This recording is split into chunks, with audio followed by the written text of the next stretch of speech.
ẹ kú dédé àkókò yìí ìròyìn yàjóyàjó ló wá sétígbọ̀ọ́ yín láti iléeṣẹ́ Jígí Alára ìkànnì kẹrìnlélógún tó fìdí pagbá sílùú Ìbàdàn nípínlẹ̀ Ọ̀yọ́. Imam Abdulwaheed ni oníròyìn yìí.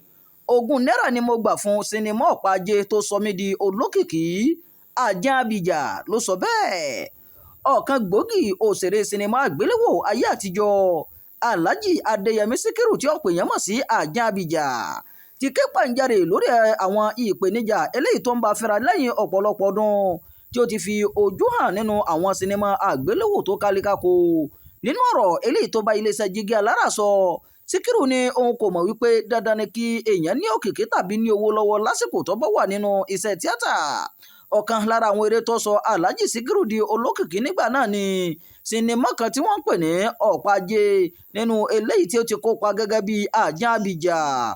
Àlàyé tó ṣe fún akọ̀ròyìn wa ni pé ₹20 péré ni òun gbà lórí sinimá náà nítorí ìlépa owó tàbí ọ̀rọ̀ kò sí ní ọkàn òun ní gbogbo àsìkò yìí.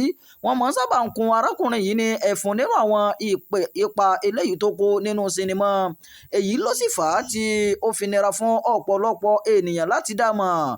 Ó fi kún ọ̀rọ̀ rẹ̀ wípé inú ìpèníjà ńlá ni òun wà báyìí o, nítorí pé àwọn iṣẹ́ ìdọ̀tí ni òun ṣe báyìí nítorí àtijẹ, bẹ́ẹ̀ sì ni àlàáfíà ara òun ti di fíafíà.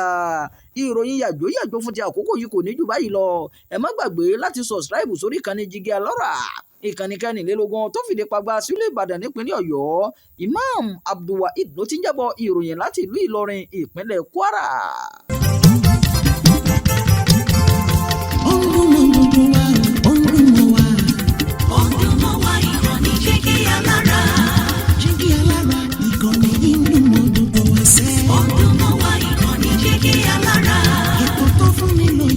Ètò tó wà ní lọ́yẹ̀ wà ń bẹ̀. Ọdún mọ́ wá ìkànnì Jígí Alára. Ìròyìn lóríṣiríṣi tàbí mọ bó ṣe ń lọ láwùjọ.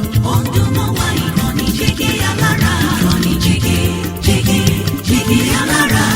Jígí Alára.